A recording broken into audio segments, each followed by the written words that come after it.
स्वागत है आपका एक और अमेजिंग वीडियो में। इंट्रो से और टैगलाइन से पता चल ही गया होगा कि आज किस विषय पर चर्चा होने वाली है। आपने जो इंट्रो देखा वो फेक नहीं था। हमारी एक मित्र है जिसने मंदिर जाने से इसलिए मना कर दिया क्योंकि वो पीरियड्स में थी। मैंने सोचा भगवान ने ही इस शरीर को ऐसा बनाया है तो आखिर इसमें उन्हें तकलीफ क्यों होगी। अगर ऐसा कुछ है भी तो इसका प्रमाण क्यों नहीं मिलता। तो मैं निकल पड़ा इसकी तलाश में कि आखिर इस प्रथा का क्या लॉजिक है। पहले फैक्ट चेक करते हैं उनके जो इस बात के सपोर्ट में है कि पीरियड्स के समय क्यों मंदिर नहीं जाना चाहिए। सबसे पहला लॉजिक आता है अंगिरसा स्मृति से, जो कि एक सनातन टेक्स्ट बुक है जिसके 37वें श्लोक में यह लिखा है कि स्त्री को पीरियड्स के समय पूजा नहीं करनी चाहिए अथवा मंदिर भी नहीं आना चाहिए। दूसरा लॉजिक है आयुर्वेद का, जो कहता है कि हमारे शरीर में 3 दोष होता है।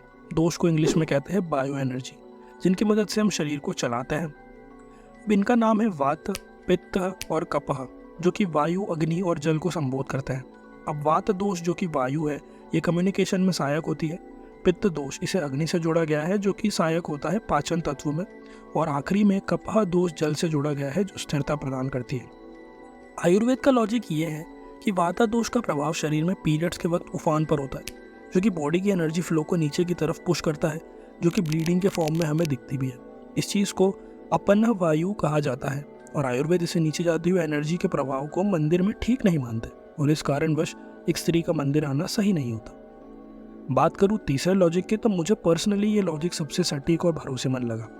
तीसरा लॉजिक इसे मानने वालों का ये है कि आज से 1000 साल पहले जब हमारे घरों में इतनी फैसिलिटीज़ नहीं थी, एक मनुष्य का जीवन पूर्ण रूप से मेहनत करके चलता था, जहाँ घर की महिला पानी के घड़े भरने नदियों तक जाती, घर के पकवान बनाती और भी कई सारे ऐसे कार्य जिनमें शारीरिक शक्ति का ज़रूरी होता है होना। पर जैसा हम जानते हैं कि पीरियड्स के समय एक स्त्री की सहन शक्ति की परीक्षा होती है और उनका शरीर थोड़ा दुर्बल हो जाता है।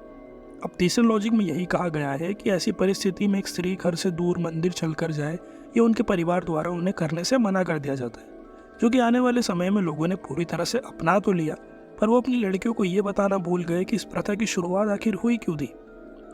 आपको भी तीसरा लॉजिक सबसे वैलिड लगा होगा, लगेगा भी क्यों ना, क्योंकि ये आसान है समझने में, right? But why make a video on this, आगे बताऊंगा। इस वीडियो को बनाने की ज़रूरत इसलिए थी क्योंकि मेरी फ्रेंड जैसे कई लोग हैं जो आज भी पीरियड्स में मंदिर नहीं जाते। उन्हें कुछ फैक्ट्स बताता हूँ, इसके बाद आप खुद डिसाइड करिए कि आपको जाना है या नहीं जाना है। आप सभी को पता है कि माता सती के देह के 51 हिस्सों से आज के समय 51 शक्तिपीठ बने हैं और हर एक जगह उनके शरीर का एक अंश गिरा जहाँ आज के प्रमुख शक्तिपीठ हैं।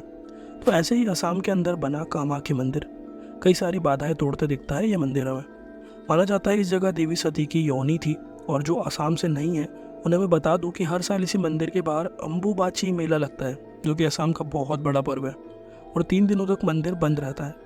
ये सब पता है क्यों होता है?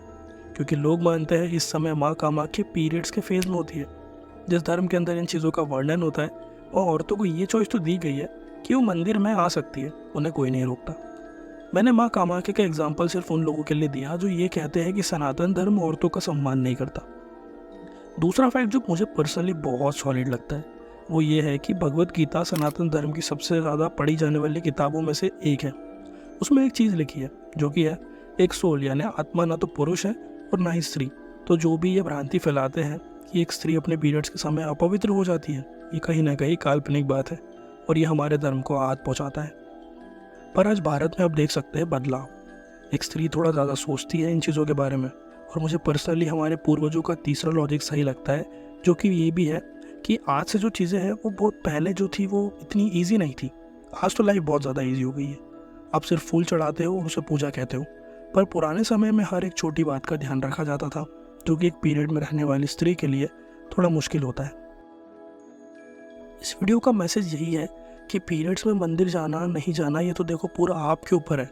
पर हाँ, मैं एक चीज़ कह सकता हूँ कि अंगिरसा स्मृति में भी जो लिखा है वो इसी संदर्भ में लिखा है कि पीरियड्स में रहने वाली स्त्री के लिए पूजा करना थोड़ा मुश्किल हो जाता है। तो थोड़ा रेस्ट करो, आराम करो। एक स्त्री के लिए सनातन धर्म में किसी तरह की पाबंदी नहीं होती। जो आपसे कहे अब पीरियड्स में पवित्र नहीं हो, उसे ये वीडियो दिखा दो। वेल, ये था वीडियो का अंत। फिर मिलूंगा एक नए इंटरेस्टिंग टॉपिक के साथ। तब तक देखते रहिए डार्क रेडियो को।